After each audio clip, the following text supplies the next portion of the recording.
Olá, irmãos da Igreja Presbiteriana do Bairro Industrial de Guarapuava. Creio que muitos já me conhecem, pois eu já fui membro dessa igreja. Mas para aqueles que não me conhecem, eu me chamo Lucas, sou membro da Igreja Presbiteriana Central de Guarapuava e fui convidado hoje para trazer uma mensagem aos irmãos, aos jovens da igreja. Nesse momento, quero pedir para que você esteja abrindo sua Bíblia, lá no livro de Atos, no capítulo 4. A gente vai estar lendo do versículo 1 até o versículo 22. Antes da gente começar a ler o texto, só quero dizer que ele está falando sobre Pedro e João, discípulos de Jesus, para ficar um pouquinho mais fácil da gente entender já na leitura do texto, certo? Vamos então. O texto fala o seguinte: Falavam eles ainda ao povo, quando sobrevieram os sacerdotes, o capitão do templo e os saduceus, ressentidos por ensinarem eles o povo e anunciarem em Jesus a ressurreição dentre os mortos. E os prenderam, recolhendo-os ao cárcere até ao dia seguinte, pois já era tarde. Muitos, porém, dos que ouviram a palavra a aceitaram, subindo o número de homens a quase 5.000. No dia seguinte, reuniram-se em Jerusalém as autoridades, os anciãos, os escribas, com o sumo sacerdote Anás, Caifás, João, Alexandre e todos que eram da linhagem do sumo sacerdote. E, pondo-os perante eles, os ergueram. Com que poder ou em nome de quem fizesse isto? Então Pedro, cheio do Espírito Santo, lhes disse: Autoridade do povo e anciãos, visto que hoje somos interrogados a propósito do benefício feito a um homem enfermo e do modo por que foi curado, tomai conhecimento, vós todos e todo o povo de Israel, de que, em nome de Jesus Cristo o Nazareno, a quem vós crucificastes e a quem Deus ressuscitou dentre os mortos, sim, em seu nome é que esse foi curado, e é que esse está curado perante vós. Este Jesus é pedra rejeitada por vós, os construtores, a qual se tornou pedra angular. E não há salvação em nenhum outro nome, porque abaixo do céu não existe nenhum outro nome dado entre os homens, pelo qual importa que sejamos salvos. Ao verem a intrepidez de Pedro e João, sabendo que eram homens iletrados e incultos, admiraram-se e reconheceram que haviam eles estado com Jesus. Vendo com eles o homem que fora curado, nada tinham que dizer em contrário, e, mandando-os sair do sinédrio, consultavam entre si, dizendo: Que faremos com esses homens? Pois, na verdade, é manifesto a todos os habitantes de Jerusalém que um sinal notório foi feito por eles, e não o podemos negar. Mas, para que não haja maior divulgação entre o povo, ameacemo-los para não mais falarem neste nome, a quem quer que seja. Chamando-os, ordenaram-lhes que absolutamente não falassem nem ensinassem em o nome de Jesus. Mas Pedro e João lhes responderam: Julgai se é justo diante de Deus ouvir-vos antes a vós outros do que a Deus? Pois não podemos deixar de falar das coisas que vimos e ouvimos. Depois, ameaçando-os mais ainda, os soltaram, não tendo achado como os castigar, por causa do povo, porque todos glorificavam a Deus pelo que acontecera. Ora, tinha mais de 40 anos aquele em que se operara essa cura milagrosa. Vamos estar fazendo uma oração. Senhor, eu quero te agradecer, Pai, porque a tua palavra foi lida, e te pedir, Pai, para que nesse momento o Senhor esteja falando aos nossos corações através da tua palavra e nos trazendo a tua mensagem, Pai, para que isso seja importante, de grande importância nas nossas vidas, Pai, para que a tua palavra esteja moldando o nosso ser diariamente, para que possamos ser cada dia mais parecidos com Cristo. Usa a minha vida, Pai, e fala aos nossos corações através da tua palavra. Essa é a nossa oração, agradecida em nome de Jesus. Amém. Então, o texto começa com as seguintes palavras: Falavam eles ainda ao povo quando sobrevieram os sacerdotes. Tá? Com essa frase deles aqui, falavam eles ainda ao povo, quer dizer que alguma coisa está acontecendo. Então a gente precisa voltar a alguns versículos ou alguns capítulos para entender o contexto dessa história. Não vamos estar lendo mais textos tão longos, mas eu vou só estar dando uma breve resumida explicando todo o contexto dessa história. Lá no livro de Atos mesmo, no capítulo 2, acontece a descida do Espírito Santo lá no dia de Pentecostes, e os homens começam a falar em outras línguas, e a população fica assustada com o que acontece. Mas então Pedro se levanta ali diante do povo e esclarece a eles que eles, na verdade, não estavam embriagados, que era o que a população achava, né? Falou que eles não estavam embriagados, mas estavam cheios do Espírito Santo. Essa declaração de Pedro começa aí no versículo 13 do capítulo 2. Então Pedro começa a discursar ali diante do povo, e 3.000 são batizados. A gente consegue ver lá no versículo, a partir do versículo 37 até o versículo 41 do capítulo 2. 3.000 pessoas, ou 3.000 homens, não é bem claro ali, mas 3.000 pessoas são batizadas. Então a igreja está começando a crescer. Aí, do versículo 42 até o versículo 47, a gente vê que a igreja está perseverando na doutrina dos apóstolos, e na comunhão, e no partir do pão, e nas orações, certo? No capítulo 3, então, Pedro e João, apóstolos de Jesus, de quem o texto que nós estamos lendo, eles vão para o templo para orar, e ali eles encontram um coxo de nascença, que tinha mais de 40 anos, e isso está escrito lá no versículo 22 do capítulo 4, que nós lemos, que esse coxo tinha mais de 40 anos. E ele era um homem coxo de nascença. Então, eles encontram esse homem ali na porta do templo e o curam, ali mesmo. Então, Pedro novamente se levanta diante da multidão israelita e anuncia a eles que esse milagre que ali foi feito não foi feito na força deles, mas sim foi feito na força de Cristo, na autoridade dele, que esse homem foi curado. E então Pedro e João começam ali a anunciar o evangelho, e fala sobre Cristo ter que padecer, pois havia sido revelado pelos profetas. E então Pedro começa a pregar sobre o arrependimento para o perdão dos pecados, e também sobre a ressurreição de Cristo. Aí a gente chega no texto que a gente acabou de ler, no capítulo 4. Pedro e João estavam bem animados, estavam motivados, estavam cheios de Cristo e do Espírito Santo. E a igreja estava em crescimento. Como nós pudemos ver, eles haviam andado com Jesus, aí Jesus teve que morrer, ressuscitou, e disse para eles, antes de subir ao céu, que o Espírito Santo viria e faria parte deles, entraria nos seus corações e faria a diferença na vida deles.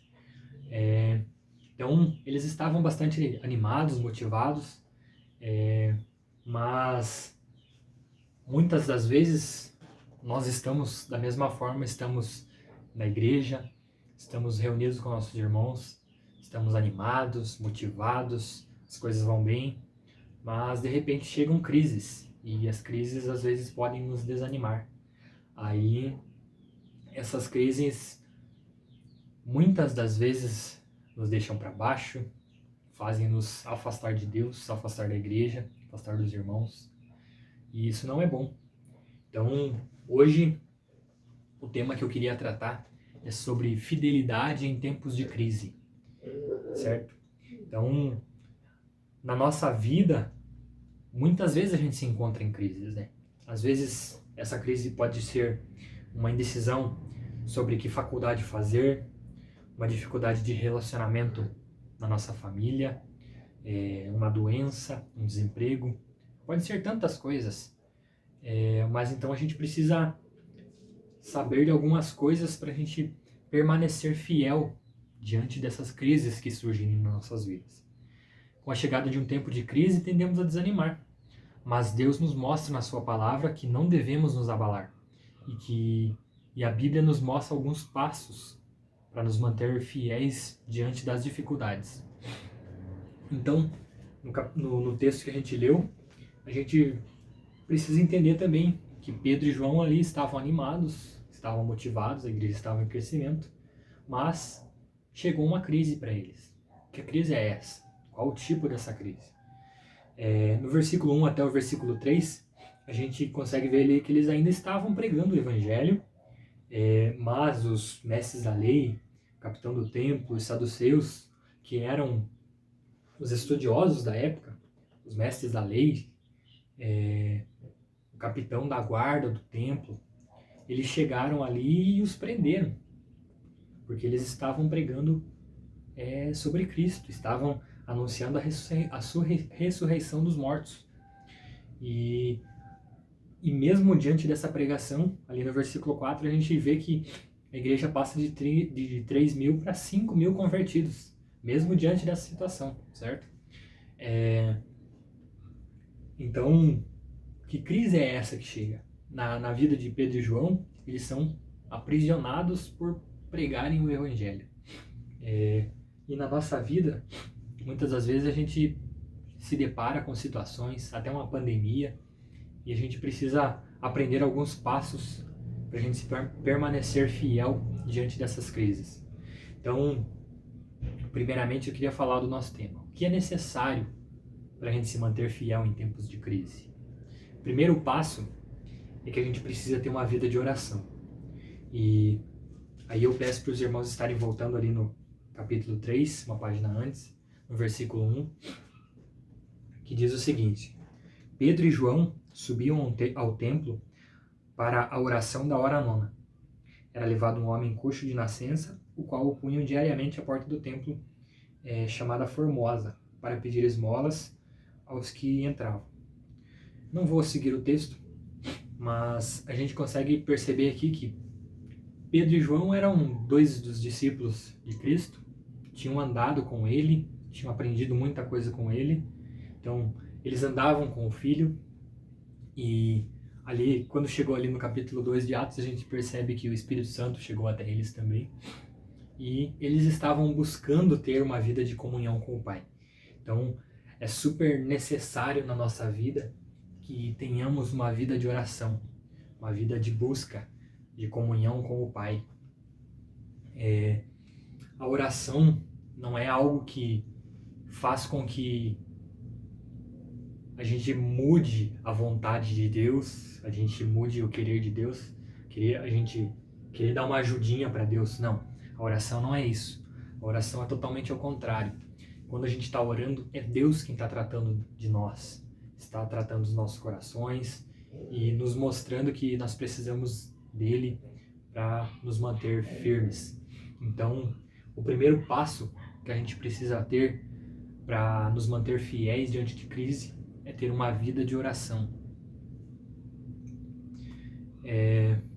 O segundo passo para a gente nos manter fiéis em tempos de crise é que nós temos que ter uma vida dedicada ao estudo da palavra. No capítulo 2, um pouquinho antes ali do nosso texto, lá no versículo 42, onde fala da vida da igreja, como viviam os convertidos, a gente vê que eles perseveravam na doutrina dos apóstolos. O que é essa doutrina dos apóstolos? Era a Bíblia, era a palavra de Deus. Claro que não era esse Novo Testamento, era o Antigo Testamento, pois o Novo Testamento estava sendo vivido ainda. Mas a igreja estava perseverando na doutrina dos apóstolos. Então eles estavam sempre estudando a Bíblia, estudando a palavra de Deus, estavam firmes. Então é super necessário que a gente tenha uma vida dedicada ao estudo da palavra. No capítulo 3, quando Pedro fala sobre Cristo ter que padecer, ele está citando vários textos da palavra. Ele fala ali alguns textos dos profetas, e no capítulo 4, no texto que a gente leu, no versículo 11, ele fala ali, este Jesus é pedra rejeitada por vós, os construtores, a qual se tornou pedra angular. Esse é um texto que Pedro está citando lá do Salmo 118, versículo 22, onde fala que Jesus é a pedra angular, certo? Antes da gente passar para o próximo ponto, eu queria trazer algumas aplicações que esses dois primeiros pontos trazem para a nossa vida. aplicações sobre uma vida de oração e uma vida de estudo da palavra. Não são coisas novas para nós, mas são coisas que precisam ser diariamente relembradas para que nós tenhamos sempre uma vida de oração, uma vida de estudo da palavra. Então, quando nós temos uma vida de oração, nós também precisamos agir. Eu acho bastante interessante aquela comparação que fala assim da palavra oração, né? De orar e ação. Então, é exatamente isso. A gente precisa ter uma vida de oração para que Deus esteja tratando do nosso ser, do nosso coração, para que nós tenhamos uma comunhão com o Pai, mas nós precisamos também agir. Ali, como eu disse, no capítulo 3, Pedro e João estavam indo para o templo para orar, para um momento de oração, mas antes deles entrarem no templo, eles encontraram um homem doente ali, um homem coxo, na porta do templo. E então eles o curaram ali. Claro, não foi na força deles, mas foi na força de Cristo. Mas eles se importaram com a dificuldade de alguém, com alguém necessitado ali. Então, cuidar dos necessitados, isso faz parte de uma vida cristã. A gente precisa ter uma vida piedosa. A gente precisa seguir esse exemplo de Cristo. Pois Cristo mesmo, quando estava pregando, estava ensinando, muitas das vezes ele estava discursando dentre o povo ali e aparecia alguém com alguma enfermidade, ou alguém era trazido diante dele, e ele às vezes até deixava de pregar para curar essa pessoa, para beneficiar essa pessoa e então trazer algum ensinamento. Eu não quero dizer que a gente precisa buscar sempre os milagres, mas a gente precisa buscar sempre ter uma comunhão com Cristo, porque milagres às vezes vão só beneficiar a nossa vida terrena, mas a gente sabe que a nossa vida não termina aqui, que Cristo mesmo é quem nos garante uma vida eterna. E então é dessa vida, é desse milagre que nós precisamos, da vida dele na nossa vida, da salvação por meio do sacrifício de Cristo. A segunda aplicação que eu queria trazer, que faz referência aqui ao texto do estudo da palavra. Então, a gente precisa estudar a palavra, ter uma vida dedicada nesse estudo, mas também a gente precisa anunciar essa palavra, e anunciar com ousadia, com coragem. No texto que a gente leu, aqui no capítulo 4, no versículo 13, os mestres da lei sabiam ali que Pedro e João eram homens iletrados, ou homens sem estudo formal, né, sem uma educação formal, mas mesmo assim se admiraram com a ousadia com que eles falavam. Então, o versículo diz assim, ao verem a intrepidez de Pedro e João, sabendo que eram homens iletrados e incultos, admiraram-se e reconheceram que haviam eles estado com Jesus. Então, os mestres da lei, os estudiosos da época, eles se admiraram porque sabiam que Pedro e João eram homens ali sem estudo, sem uma educação formal, e estavam falando com ousadia, com coragem, falando da palavra, certo? Então, a gente precisa ter uma vida que também proclame o Evangelho. Além de a gente reter a palavra somente para nós, nós precisamos levar isso adiante, para que outras pessoas possam conhecer mais da palavra também. Então, é preciso anunciar a palavra. Esse é o meio, a palavra, a anunciação do Evangelho, esse é o meio que Deus escolheu para a salvação. Por meio da pregação do Evangelho, certo? Então, nós precisamos, para nos manter fiéis em tempos de crise, ter uma vida de oração, que isso implica numa vida de ação, uma vida de benefício ao próximo. A gente precisa ter uma vida dedicada ao estudo da palavra e também na anunciação, na proclamação dessa palavra, para que outros também possam conhecer e crer em Cristo Jesus, aquele que nos salva, aquele que nos perdoa dos nossos pecados e nos dá uma nova vida. Eu queria trazer um exemplo de um homem, creio que muito conhecido nos nossos dias, chamado Billy Graham. Billy Graham foi um dos maiores pregadores e evangelistas de todo o mundo. Billy Graham pregou pessoalmente para mais pessoas do que qualquer outro pregador da história ao redor do mundo. E em 1979, ele estava falando a aproximadamente 600 clérigos em Londres, e ele disse que se ele pudesse voltar na estaca zero do seu ministério, ele faria 2 mudanças. Os ouvintes se assustaram.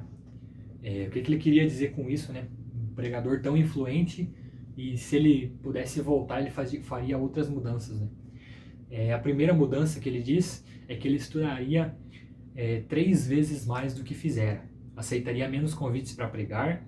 Diz ele: preguei demais e estudei insuficientemente. Então, é um dos exemplos aqui que a gente precisa estudar mais tempo sobre a palavra de Deus. E a segunda mudança que ele disse que faria ele se dedicaria mais tempo à oração. Então, é exatamente as 2 primeiras aplicações, os 2 primeiros pontos do nosso texto aqui, que para nos manter fiéis em tempos de crise, a gente precisa ter uma vida de oração e uma vida de estudo da palavra. Queria trazer só esse exemplo bem breve aqui do Billy Graham, que foi um homem grande, de bastante influência nos nossos dias, né? Então, recapitulando, a gente precisa ter uma vida de oração e uma vida de ação. Também a gente precisa ter uma vida dedicada ao estudo da palavra e à proclamação dela, certo? Aí tem mais um ponto que a gente precisa aprender aqui para que a gente permaneça fiel em tempos de crise, diante de alguma dificuldade. A gente precisa de Cristo. No capítulo 4, no versículo 13, mesmo texto que eu citei aqui, em que os mestres da lei ali perceberam que Pedro e João, mesmo sendo homens iletrados, estavam pregando com ousadia, com coragem. Eles percebem que eles andaram com Cristo. No final do versículo ele fala: e reconheceram que haviam eles estado com Jesus. Então, é uma vida com Jesus que é a base para uma vida de oração, é a base para uma vida de estudo da palavra, de uma vida piedosa e de uma vida que proclama o Evangelho. Então, às vezes a gente pode estar focado em estudar a Bíblia e se esquecer de Jesus. Então, isso não é bom para nós. Nós precisamos ter uma vida que leia a palavra, que estude a palavra, que proclame essa palavra, uma vida de oração, uma vida de ação. Mas se Cristo não estiver dentro do nosso coração, nada disso terá importância. Então, é super necessário que nós andemos com Cristo. Não quero dizer fisicamente, né, mas a gente precisa ter uma vida de comunhão, uma vida que imite o exemplo de Cristo. Precisamos sempre entender que foi por meio do sacrifício dele que nós temos vida. Ele foi o grande exemplo para Pedro e João ali, que foram seus discípulos, para eles fazerem tudo o que eles fizeram, para eles falarem com toda essa ousadia, com toda essa coragem. Foi Cristo quem os deu esses ensinamentos, pois eles eram homens sem uma educação formal. Foi Jesus quem os ensinou a orar, a ter tempos dedicados para oração, ter tempos dedicados para estudo da palavra. Foi Jesus que mostrou para eles que quando estivessem pregando a palavra e se alguém doente chegasse perante eles, eles tinham que se compadecer dessa pessoa e ajudar.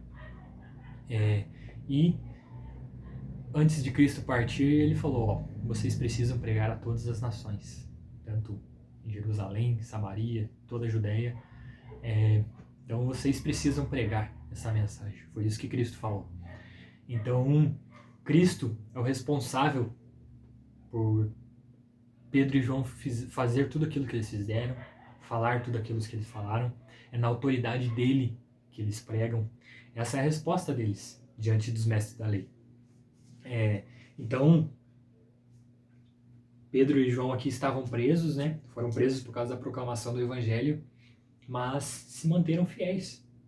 Não deixaram de falar de Cristo, não deixaram de mostrar que eles conheciam da palavra, que eles tinham uma vida de oração. E então, eles lá presos, os membros do Sinédrio se reuniram e decidiram ameaçá-los para que eles não falassem mais sobre Cristo, né? E eles fizeram isso, foram lá e ameaçaram eles, ordenaram que eles se calassem, mas eles resistiram. Isso está lá no versículo 19, versículo 20. Ó. Mas Pedro e João lhes responderam: julgai se é justo diante de Deus ouvir-vos antes a vós outros do que a Deus, pois nós não podemos deixar de falar das coisas que vimos e ouvimos. Então, eles falaram: ó, vocês, estudiosos da lei aí, da palavra, pensem vocês mesmos se é justo a gente ouvir vocês e deixar de ouvir a Deus. Não. Nós não podemos deixar de falar de tudo aquilo que vimos e ouvimos, certo? Sem provas suficientes para os manter presos, eles são libertos e o povo glorifica a Deus por tudo que tinha acontecido. Isso está lá no finalzinho do texto. Então, concluindo, para a gente nos manter fiéis em tempos de crise, em tempos de dificuldade, é necessário uma vida de oração que resulta em uma vida de ação, de benefício para pessoas necessitadas. Então, para nós nos manter fiéis diante de crises, é necessário a gente ter uma vida de estudo da palavra e uma vida que proclame essa palavra. Mas, antes de tudo, para nos manter fiéis em tempos de crise, é necessário que Cristo esteja conosco, para nos manter fiéis diante das crises que chegam até nós.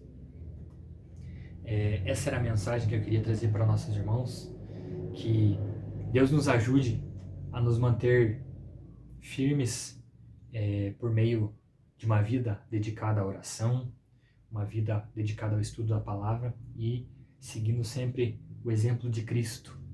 Exemplo de Cristo, que Ele sempre esteja habitando dentro de nós e usando nossa vida para beneficiar outras pessoas, seja com a palavra, seja com uma ação. Que Deus assim nos abençoe e nos ajude. Vamos estar fazendo uma oração para encerrar esse momento.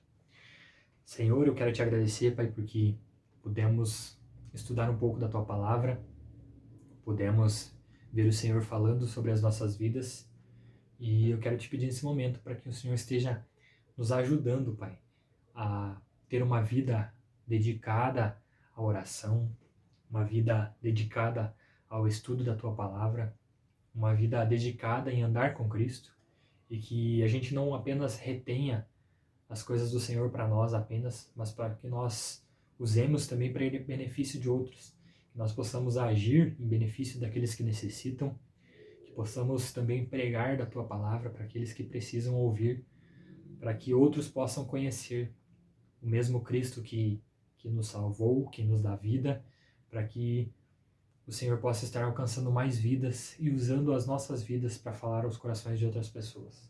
Eu oro assim agradecido e peço para que o Senhor esteja abençoando os jovens da Igreja Presbiteriana do Bairro Industrial, que são tão amados pelo Senhor.